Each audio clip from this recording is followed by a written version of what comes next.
নমস্কাৰ বন্ধু বান্ধৱীসকল, মোৰ ইউটিউব চেনেলটিলৈ স্বাগতম। 2023 চনৰ জানুৱাৰী মাহৰ আজি 7 তাৰিখ, বছৰটোৰ প্ৰথমটো মাহ।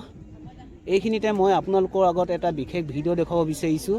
মোৰ চেনেলটিলৈ যদি আপুনি প্ৰথমবাৰৰ বাবে আহিছে, চেনেলটো ছাবস্ক্ৰাইব কৰি ল'ব। ছাইডত থকা বেল বটনটো বজাই অল অপশ্যনটো প্ৰেছ কৰি দিব, যাতে মোৰ ভিডিঅ'সমূহৰ নটিফিকেশ্যন আপুনি পাই থাকে।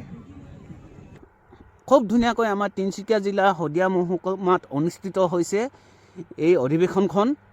বন্ধু বান্ধৱীসকল, ভিডিঅ'টো চাই থাকক। মই অকণমান আপোনালোকক দেখুৱাবলৈ চেষ্টা কৰিছোঁ। অসম জাতীয়তাবাদী যুৱক ছাত্ৰ পৰিষদৰ 20তম দ্বিবাৰ্ষিক কেন্দ্ৰীয় অধিৱেশনৰ আজি তৃতীয়টো দিন হয়। আজিৰ দিনটোত শোভাযাত্ৰা আৰম্ভ কৰিছে। মই আপোনালোকৰ আগত দেখুৱাবলৈ চেষ্টা কৰিছোঁ।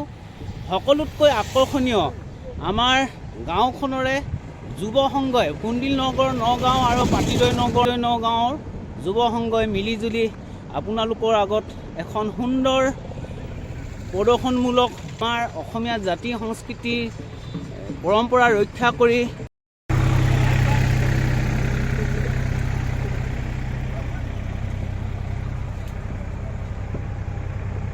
এয়া মই দেখুৱাইছোঁ আমাৰ অসমীয়া চহা জীৱনৰ ভোগালী বিহুৰ ধুমধামেৰে চলি থকা সময়তে আমাৰ জাতীয় যুৱক পৰিষদৰ দ্বিবাৰ্ষিক কেন্দ্ৰীয় অধিৱেশনত আয়োজন কৰিবলৈ বিচৰা খুব সুন্দৰ এটা প্ৰচেষ্টাৰে আমাৰ গাঁওখনৰ দুজনমান বিশেষ সমাজকৰ্মী ব্যক্তিয়ে আয়োজন অনুষ্ঠান কৰি আপোনালোকৰ আগত প্ৰদৰ্শনীমূলকভাৱে অংশগ্ৰহণ কৰিবলৈ চেষ্টা কৰি আছে। মই দেখুৱাবলৈ চেষ্টা কৰিছোঁ।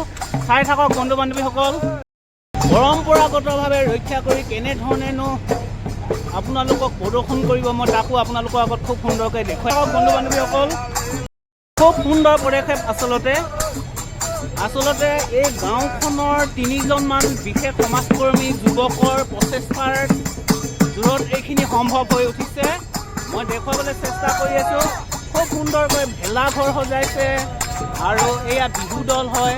এইফালে মই দেখুৱাবলৈ চেষ্টা কৰিছোঁ পানী কোমোৰা, মদহৰ কলহ আৰু সেইফালে হাঁহটো চাওঁ। সেইফালে হাঁহটো আছিলে, মই অকণমান দেখুৱাই দিয়ক। মই দেখুৱাবলৈ চেষ্টা কৰিছোঁ। এইটো এয়া হাঁহটো হয়। এয়া আচলতে আমাৰ অসমীয়া জাতি সংস্কৃতি জীয়াই ৰাখিবৰ কাৰণে খুব সুন্দৰকৈ প্ৰদৰ্শন কৰিছে। চাই থাকক বন্ধুসকল। এয়া আৰু হাঁহ মই দেখুৱাইছোঁ। চাওঁ হাঁহ এইটো মই দেখুৱাবলৈ চেষ্টা কৰিছোঁ। এইফালে মই খুব সুন্দৰকৈ এই সুন্দৰ অনুষ্ঠানখন আয়োজন কৰাৰ আগত দুজনমান খুব বিশেষ সমাজকৰ্মী ব্যক্তিয়ে যে আপোনালোকৰ আগত প্ৰদৰ্শন কৰিবলৈ চেষ্টা কৰিছে, তাৰে এজন মই ব্যক্তিক লগ পাইছোঁ। আপোনালোকৰ আগত পৰিচয় কৰি ল'বলৈ বিচাৰিছোঁ। আমাৰ অসমীয়া জাতি সংস্কৃতি চহা জীৱনক লৈ কি সুন্দৰকৈ আপোনালোকৰ আগত প্ৰদৰ্শন কৰি দেখুৱাইছে, সেইখিনি আচলতে খুব আচৰিত কথা। মই এইখিনিতে এজন ব্যক্তিক লগ পাইছোঁ। এখেতৰ প্ৰচেষ্টাত আচলতে এইখিনি সম্ভৱ হৈ উঠিছে।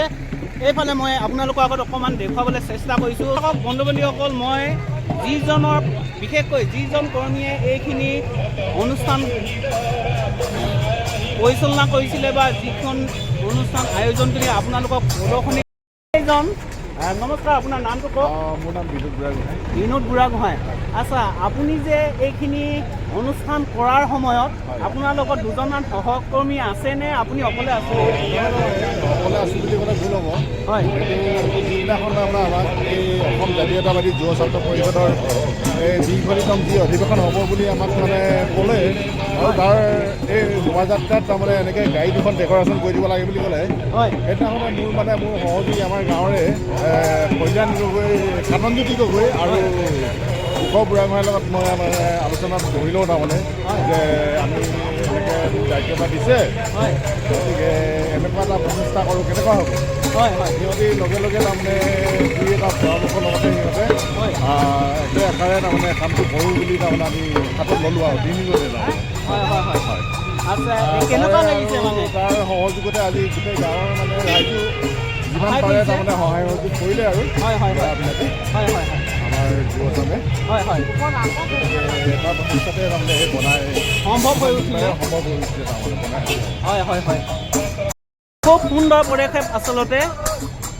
আচলতে এই গাঁওখনৰ 3জনমান বিশেষ সমাজকৰ্মী যুৱকৰ প্ৰচেষ্টাৰ জোৰত এইখিনি সম্ভৱ হৈ উঠিছে। মই দেখুৱাবলৈ চেষ্টা কৰি আছোঁ। খুব সুন্দৰকৈ ভেলাঘৰ সজাইছে আৰু এয়া বিহু দল হয়। এইফালে মই অধিৱেশন চলি থকা সময়তে মই আপোনালোকৰ আগত আৰু এটা বিশেষ বস্তু দেখুৱাব বিচাৰিছোঁ। বন বিভাগীয় কৰ্মীসকলৰ প্ৰচেষ্টাত এইখিনি সম্ভৱ হৈ উঠিলে এওঁলোকেও দেখুৱাবলৈ চেষ্টা কৰিছে। এয়া চাওক, খুব সুন্দৰকৈ সজাইছে। আপোনাৰ এইখিনি চাওক, প্ৰদৰ্শনীমূলকভাৱে তেওঁলোকে দেখুৱাবলৈ চেষ্টা কৰিছে। এইখিনি বগলী আছে, পানী আছে, মেটেকা আছে, গঁড় আছে আৰু এইফালে ময়ূৰ চৰাই আৰু এইখন হাবি দেখুৱাবলৈ চেষ্টা কৰিছে।